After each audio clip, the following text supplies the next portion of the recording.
Hi everybody, this is Sir Pierre, back another day with another unboxing. I believe it's been like a month or something since I did a sneaker unboxing. But here I have a good one.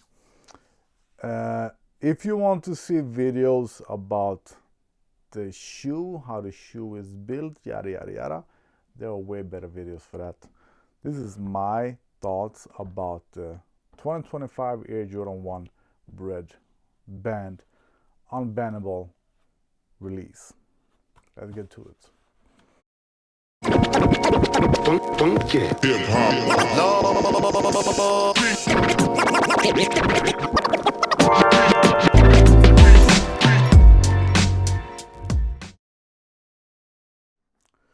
So first of all, big thanks to everyone that helped me get the shoes or tried to help me get the shoes. I don't think I've had so many friends helping me out to get a pair of shoes before. But I'm extra happy that I got them myself actually, for some silly reason. These days, I've felt sort of, I don't know what to say, like I've won something, that I really won a fight or something.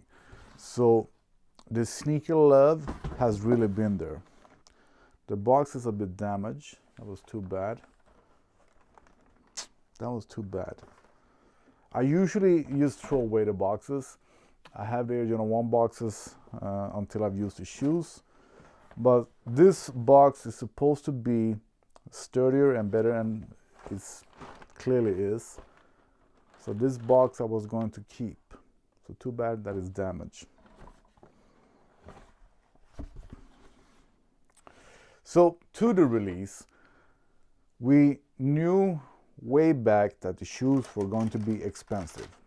$250 in US. They even put the papers differently as well. And $250 in US. When we get shoes that cost $235, like the Foamposites, in Sweden they cost 300 euro or dollar, whatever you want to count it as.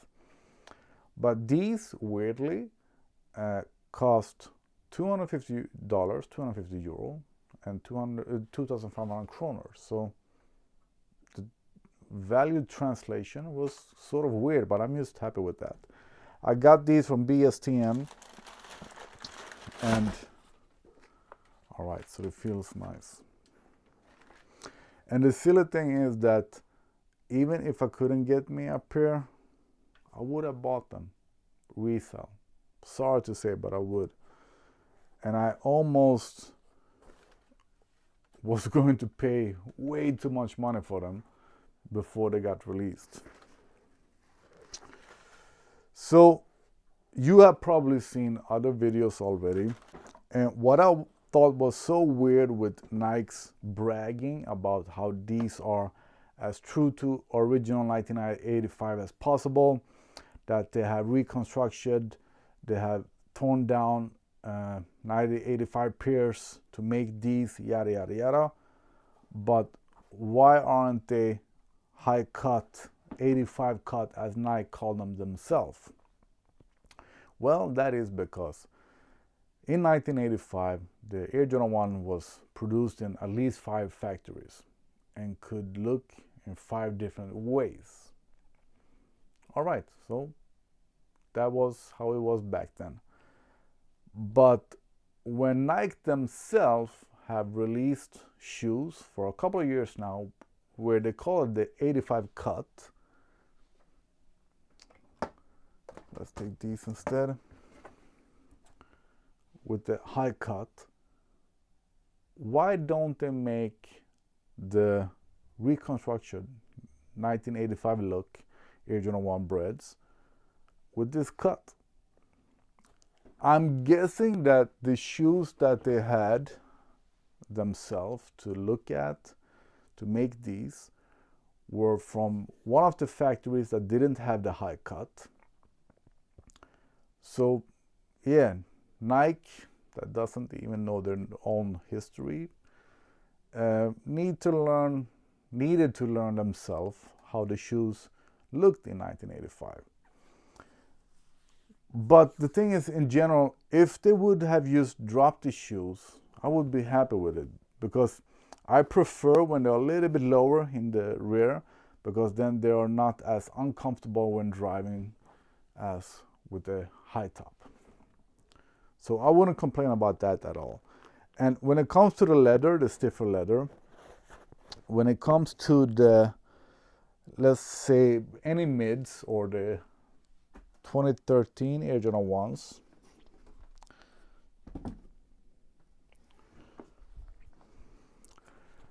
I say, I think these are 2013. I say that I prefer the material that I call pleather, plastic leather, because it lasts a lot longer. I have my beaters here.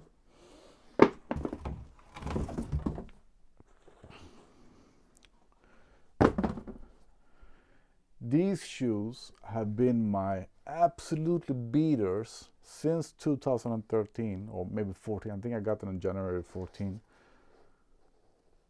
Or was it 13? I don't know. But I've done everything with these. I've gone swimming with them. I've done everything with them. And yeah, they are beat up, but I like it. I like the look. So my plan is that these will now be my beaters and replace these so these can retire.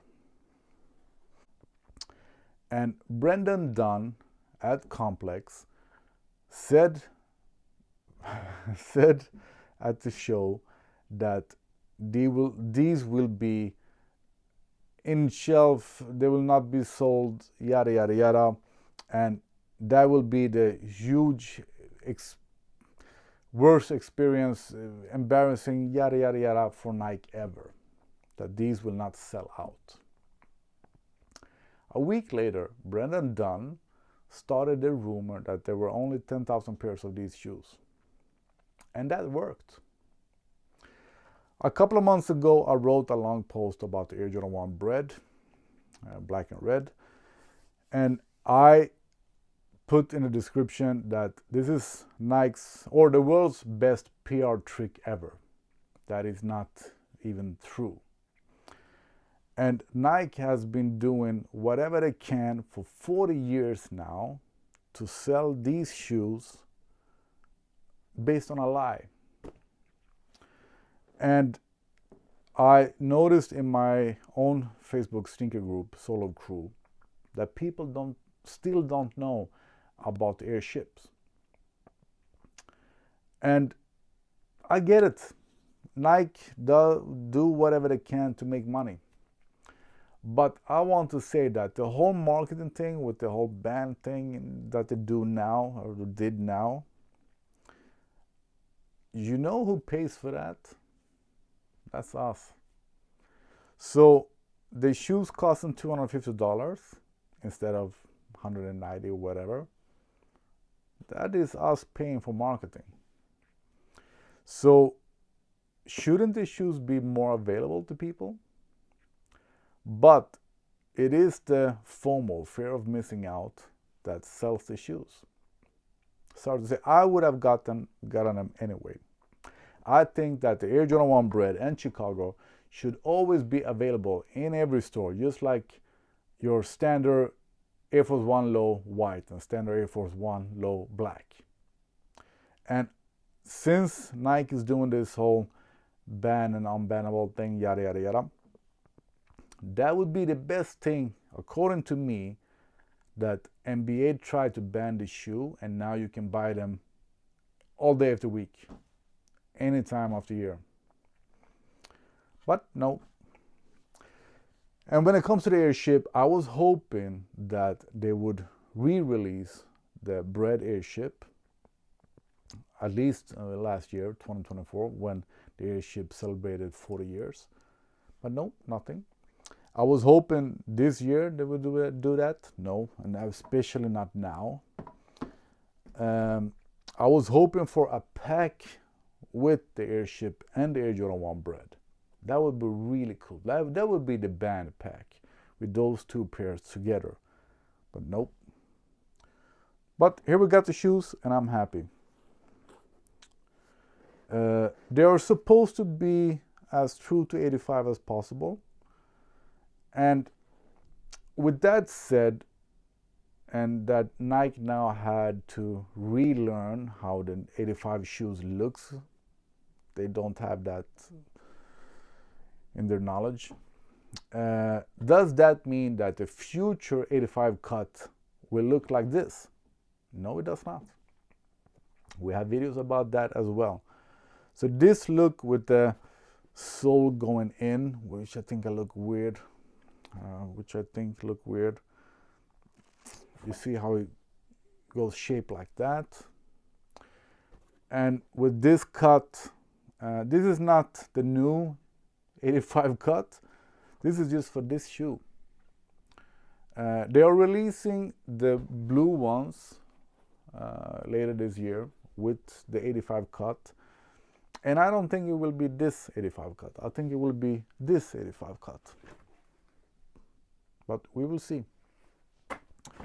So even though Nike tells us that this is the most true to original look, it seems like this will only be a one-time deal, a one-time thing, one-time look.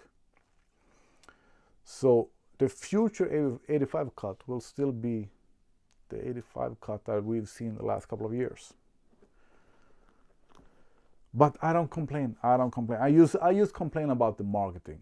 I like it that some of the stores use Corvette C4s to publish the shoes. I really like that. That was Michael Jordan's first car. He had a bunch of Corvette C4s. So I like that. But the whole bragging about destroying shoes and cut down the shoes and to make these, and bragging about the high price and lying about how many pairs there were to sell the shoes. That is just Nike proving once again that marketing sells. Good marketing sells whatever. There are no mentioning at all about the airships. So this is Nike once again proven in year 40 that right marketing sells the shoes. Even though the marketing is a lie, it still sells the shoes. But once again, I'm happy to have them, and I'm happy that I could get them myself. And I'm really looking forward to beat them in. If you are a true OG fan, Michael Jordan fan, you should wear them with the red laces, but I won't do that. What I'm going to do now, what I'm going to do in another video, actually, is compare them with the pairs developed by Boring Studio that were supposed to be as true to 85 as possible. And I'm going to compare them to the 2013 and 2016 and mids and yada, yada, yada. So this was my video about my thoughts about the release in general. I like them. Of course I like them. When people ask me what my favorite shoes are, I say I have two pairs of shoes on the top first place. I say the Air Jordan 1 Bred because it's Michael Jordan's first shoe. Even though the Chicago home color and the Bred black and red away color got released at the same time, the focus was on these because of the whole NBA thing banning these because of the lack of white. So I say that these are the first Michael Jordan shoe, Air Jordan shoe, and these are my favorites for that reason. But I split that place with the Air Jordan 6 Maroon. I thought it would smell more like leather, but this is the kind of leather that you should have on the 85s. The durable leather, the thicker leather, that doesn't feel luxurious. Is you supposed to be durable, and I'm really going to break them in. I'm going to do like that. Massage them in. And I know that you hate this, but the shoes are meant to be used. Use your shoes. Yeah. So for my next video, if you have any questions, ask me. I will do a comparison. You have seen comparison from others as well, where they compare them with the 2013, 2016, and with the 2025. But I haven't seen anyone compare them with the Boring Studio fakes that are supposed to be very much 85. From one of the factories in 1985. All right, I'm happy to have them. And I'm very grateful for all you people out there helping me to get them. But yes, it felt extra good that I got them myself. It felt right in the heart because it is my favorite shoe. It would be really weird if I did not get them. And this whole limited thing that I think is ridiculous, but it sells. It sells. If they would not be limited, people would just think it would be weird that they cost that much, and people would not care as much. So once again, the marketing did their job. And me that hate resale, I would pay resale for them actually, because I need them. They are probably uncomfortable, but they will get better with time. And they feel hard, stiff, plastic. And me that are used to the retro look, I prefer the retro look. I really don't like that the sole goes in like that. I don't like that at all. I think that the 85 cut should be straight like that, but this is more comfortable. I like the wider toe box. I don't like that the toe slants like that. I don't like that at all. I don't like the size of the Wings logo. And another thing, the Bred toes coming tomorrow. Black toes are coming tomorrow with the rear Air Jordan text instead. And I've been hoping that Nike would release these with the Air Jordan text as well, because the same day I'm gonna take that in that video as well. So subscribe and comment and hit the bell button, yada yada yada. The day that Michael Jordan took those PR pictures with the black toes, he did it with these as well, but with the Air Jordan text, not with the Wings logo. And I prefer the Air Jordan text instead of the Wings logo. I don't like the Wings logo. I think it's too much, too big. But I do like these shoes. I'm really looking forward to beat them in every weather and every day. Let's put them on feet, just to show you. All right, so this shouldn't be a complaint, just worth mentioning. The lace holes were a lot bigger than usual. So I'm guessing with these that you have to tie the shoelaces. Otherwise they're gonna get too loose. But one thing that I like with the Air Jordan 1s and with high top shoes in general is that I don't need to tie the laces. And they feel good. Feel a little bit wider than your standard Air Jordan 1s. So I'm actually happy this time that I didn't get size 12.5. That is my preferred size. I got size 12 and it fit me just fine. The black toes coming tomorrow are size 12.5. Looking good. One thing that I like about the Air Jordan 1 Bred is that I think that they work with everything. You can wear them every day with everything. I like them a lot, and yes, I'm going to do this a lot just to break them in. and you hate it when I do that because you think that creases will hurt your butt or something. And they don't even crease actually. Let me show you. So no creases. I'm guessing that's just because that's good leather. That will be it for this video. Sort of sounded like a complaint video, but it wasn't. Absolutely not. I'm really happy to have them, and I'm going to break them in and wear them and massage them and do everything with them. I'm really happy to have them. I just think that the marketing thing sort of silly, and they should have released airship bread. But I have them and I'm happy. So subscribe, see you in the next video. All right, so I got some more complaining to do about the release. I don't complain about the shoes.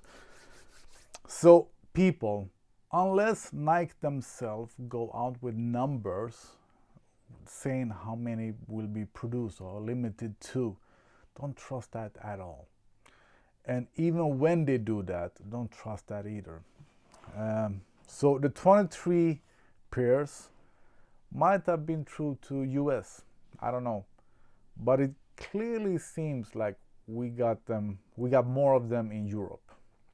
And for some really weird reason, we got several stores pre-dropping them. I find that weird actually. And why didn't you release them on the day that they were first shown in 1985? So the whole marketing thing could be handled a lot better, but it seems to work. People are crazy for them. I'm sort of happy to see that the resale price have gone down.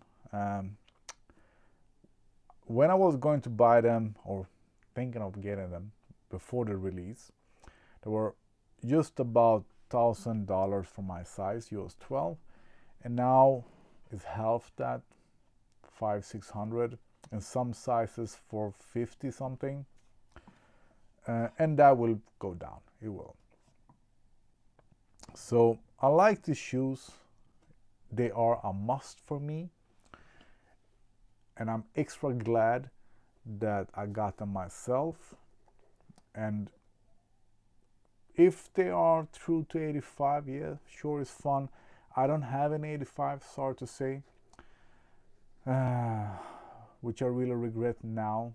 I had the opportunity to buy them for many years, but I just thought it was stupid to pay $1,000 for 20-year-old shoes, and now when they're 40-year-old and cost way more, I really regret that.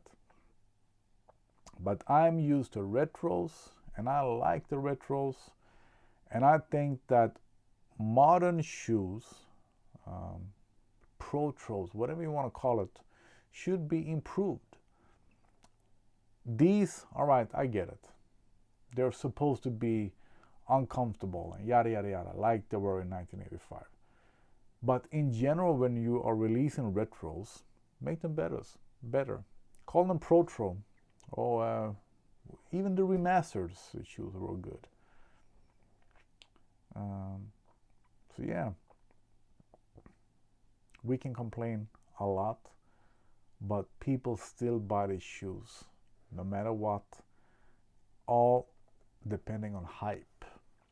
And when Brendan Dunn started the rumor, only a rumor from one person, that there were only 10,000 pairs of shoes of these, then people got nuts.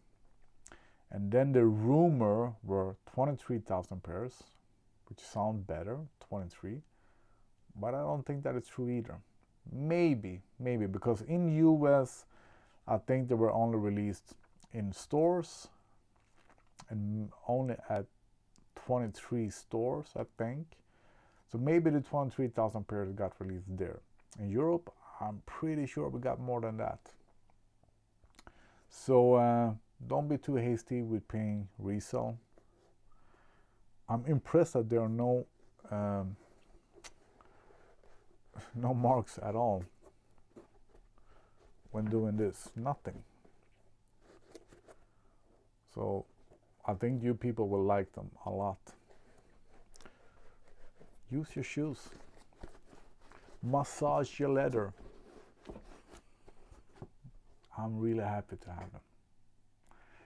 So don't forget to subscribe. There will be a bunch of more videos about these and other Air Jordans, other sneakers, yada yada yada. All right, one final thing. I really like that I can put them on just as easy as that. The tongue stays in place. They are stiff enough in the heel to take this, because this is how I put on and off my shoes. And that's one of the reasons that I like high tops. So they can take that beating. They will take a lot of beating. These are my new beaters and I'm so happy.